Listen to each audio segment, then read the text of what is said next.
So you're ready to become a DM. You have a group of players who want to play a game run by you, but before the adventure starts, you should consider running a Session 0. What is a Session 0? A Session 0 is when the DM meets with the players to make sure that everyone is on the same page as what everyone should expect from one another. It is an opportunity for everyone to have a clear and honest communication about what they want and expect out of this game, and so you can avoid issues of miscommunication in the future. Now, I expect some people to wonder why Session 0 might be necessary for their group. Isn't this just a game? Why are we going to be so serious about it?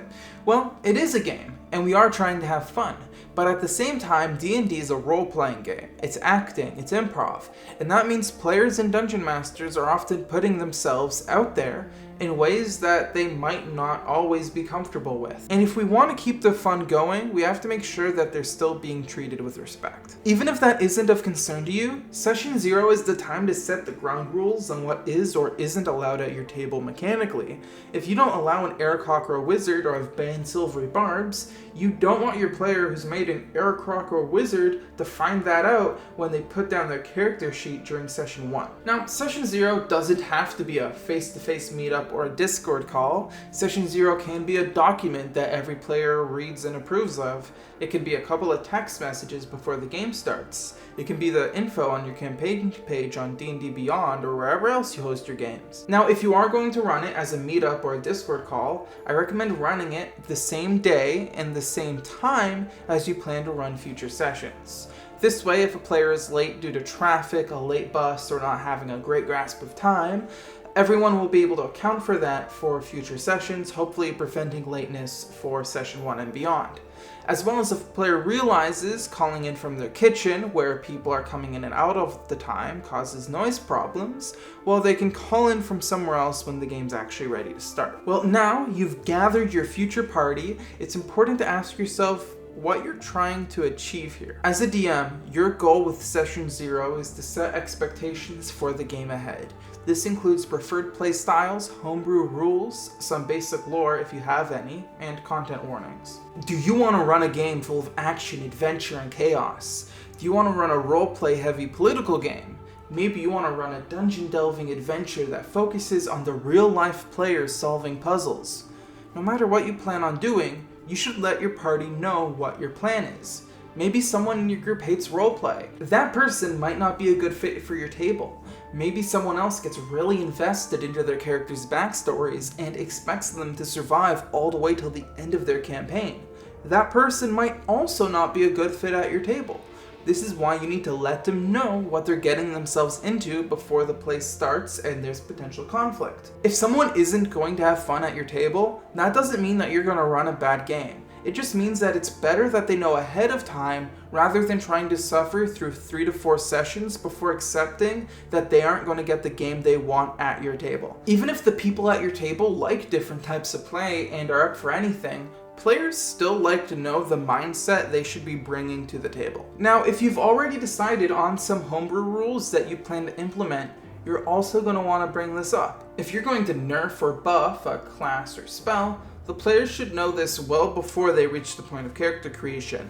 If that Aarakocra wizard we're talking about set their age to 29 years old, you should be upfront with the fact that you're not using the new Aarakocra age, so they would be considered elderly. I would recommend any rule changes you plan to implement being on a single piece of paper or a Google Doc that the players can refer to whenever they want to.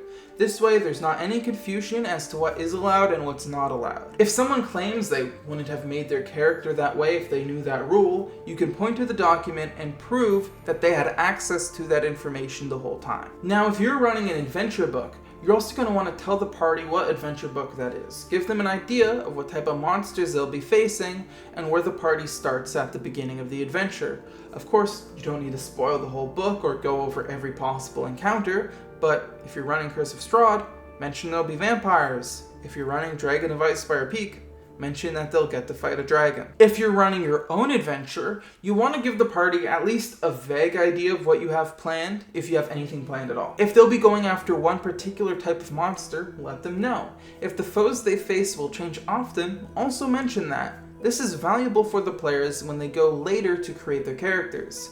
I mean, you don't want a vampire hunter to show up in a game without any vampires. That player is going to feel like they're unable to interact with that cool part of their character that they wanted to. Also, telling the party where they'll be in the opening of session 1 will help them with their background stuff, but I want to save character creation last, so for now let's talk about safety tools. Safety tools, for some reason, have this weird subgroup in the RPG community that absolutely despises them, to which I respond, then you don't have to use them. Safety tools refer to anything you might use in an RPG to keep communication clear and the players feeling comfortable and welcome at the table.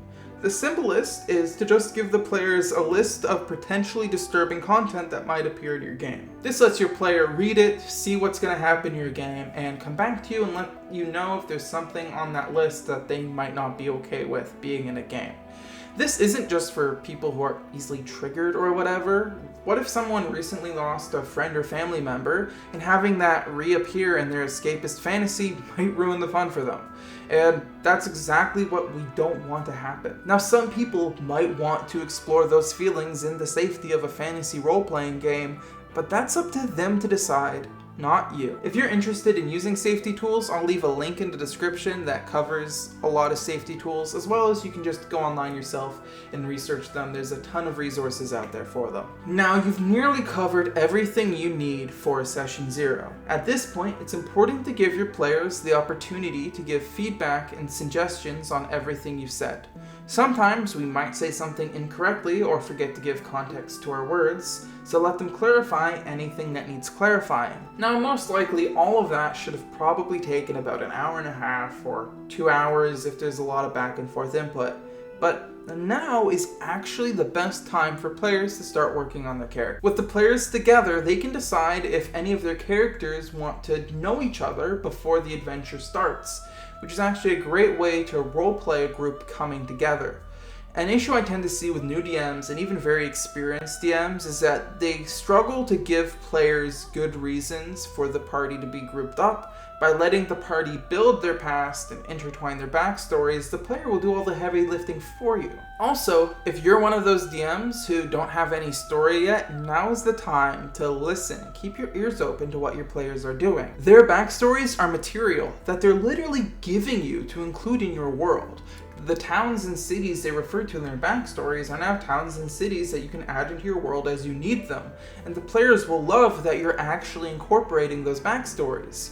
Or maybe someone makes a ranger and their preferred enemy are dragons. Well, now would be a pretty good idea to add dragons into your world. I mean, hey, for those Critical Role fans out there, do you think Whitestone existed before Taliesin made Percy? Do you think there's going to be vampires in the campaign until that was part of his backstory? And that covers the basics on what you should do for Session 0. Remember, we're all just trying to avoid becoming an RPG horror story, so be open, communicate with your party, and have a good time. If you like this video and you want to see more like it, click that subscribe button to be updated when I release more videos like this. Thank you again, and this is the end of the video.